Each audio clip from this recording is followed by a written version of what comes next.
যার সন্তান নাই সে বুঝে সন্তান না থাকার যন্ত্রণা কি। নাই যার মেয়ে নাই সেই বুঝে ছেলে মেয়ে কি জিনিস, ছেলে মেয়ে কত বড় নিয়ামত। অনেকে মানুষ আছে 10 বছর 15 বছর 20 বছর পার হয়ে গিয়েছে, একটা সন্তানও আল্লাহ তাআলা দেন নাই। সন্তান দেওয়ার মালিক কে? সন্তান ছিনিয়ে নেওয়ার মালিক কে? সন্তান না দেওয়ার মালিক কে? কোন ফির কি কোন সন্তান দিতে পারে? কোন মাজার কি সন্তান দিতে পারে? তবে হতভাগা মানুষ, এত বোকা মানুষ আমরা বিভিন্ন জায়গায় দেখা যায় যে মাজারে সেজদা পড়ে রয়েছে, মাজারে সেজদা পড়ে রয়েছে সন্তানের জন্য। নাউযুবিল্লাহ বলেন না।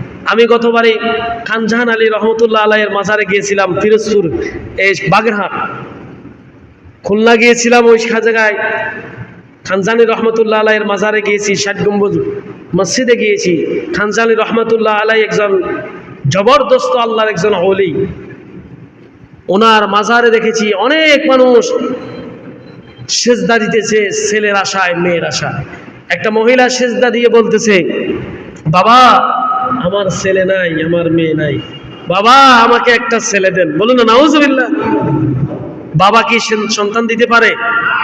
বাবা কি সন্তান দিতে পারে? কোন মানুষ তার ক্ষমতা আছে?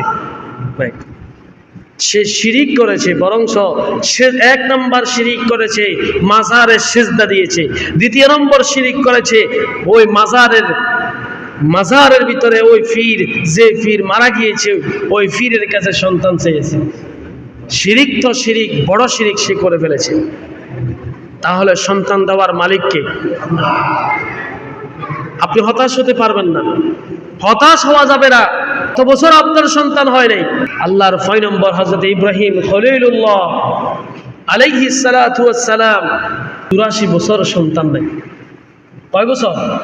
84 বছর সন্তান নাই। আল্লাহর কাছে দোয়া করতেন, আল্লাহ রব্বি হাবলি মিনাস সালিহিন, আল্লাহ গো আমাকে পুত পবিত্র সন্তান দান করো।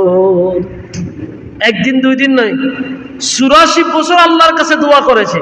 আর আপনি কয় বছর দোয়া করেছেন সন্তানের জন্য? 10 বছর সন্তান নাই, হতাশ হয়ে যান। 20 বছর সন্তান নাই, হতাশ হয়ে যান। আল্লাহর কাছে চাইতে চাইতে যখন দেখতেছেন সন্তান হয় না, তখন আর না টিকে চলে যান কোথায়? মাজারে। কোথায় চলে যান? গুনিনের কাছে। এরকম মানুষ আছে না নাই? বাবা আছে না নাই? মাজারের তাবিজ তোমার কাছে চলে যান, মুগ্গা জ্ঞানের কাছে চলে যান, তাবিজ তোমার গলায় ঝুলান, তাবিজ তোমার খান। আহারে ভাই, আপনি অথচ মুসলমান দাবি করেন, আপনার ঈমান গন্ডগোল রয়েছে। কারণ যে জায়গায় ইব্রাহিম খলিলুল্লাহ 84 বছর কাদার পরে আল্লাহর কাছে সন্তান, আল্লাহ বৃদ্ধ অবস্থায় সন্তান দিয়েছে, তাহলে আল্লাহ কি আপনার কাছে এত বছর কাঁদবেন, আল্লাহর কাছে চাইবেন, আল্লাহ কি আপনাকে দিতে পারে না? আসলে আমাদের প্রকৃত ঈমান আমাদের কাছে নাই। প্রকৃত ঈমান, ইয়া আইয়ুহাল্লাযীনা আমানু বলেছেন, ঈমানদার, ঈমানটা কি আমাদের অনেকের কাছেই নেই। বিশ্বাসটা কি এটাও জানি না।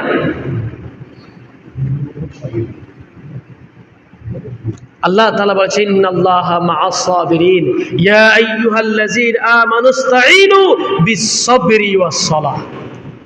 হে ঈমানদারেরা, নামাজের ভিতরে আল্লাহর প্রার্থনা করো, আল্লাহর সাহায্য চাও ধৈর্য ধারণের মাধ্যমে। আপনি কয় বছর ধৈর্য ধরেছেন সন্তানের জন্য? আল্লাহ ইচ্ছে করলে বৃদ্ধ অবস্থায় সন্তান দিতে পারে। যে আল্লাহ পাহাড়ের ভিতরে, যে আল্লাহ পাথরের ভিতরে গাছ জন্ম নিতে পারে, গাছ তৈরি করতে পারে, যে আল্লাহ মরা গাছকে জিন্দা করতে পারে, সে আল্লাহ কি আপনার সন্তান হয় না? সে আল্লাহ কি সন্তান দিতে পারে না? ঈমানকে ঠিক করুন। কোন মাজার, কোন ফির, কোন মাজার, কোন ব্যক্তি, কোন দরগা, কোন গুণী, কোন তাবিজ তোমারের মাধ্যমে কখনো সন্তান আসতে পারে না। যদি বিশ্বাস করেন অমুক মাজারে গিয়েছি আমার সন্তান হয়েছে, অমুক ফিরে সন্তান দিয়েছে, অমুক গুণীনের কারণে আমার সন্তান হয়েছে, এরকম যদি বিশ্বাস করেন মুসলমান, আপনার ঈমান থাকবে না। সাথে সাথে ঈমান নাই। তো আপনি যদি ঈমান যদি না থাকেন, আপনি তো মুশরিক হয়ে গেলেন, আপনি মুশরিক হয়ে গেলেন, আপনি কাফেরের রূপান্তরিত হয়ে গেলেন। আবার নতুন করে তাওবা করে আপনি ঈমান আনতে হবে। কার প্রতি? জোরে বলেন না, কার প্রতি? সিম্পল বিষয়গুলো আমরা অনেকে জানি না। তাহলে সন্তান দেওয়ার মালিক কে? আল্লাহ। আল্লাহ বুঝার তৌফিক দিক, আমরা বলে আমিন।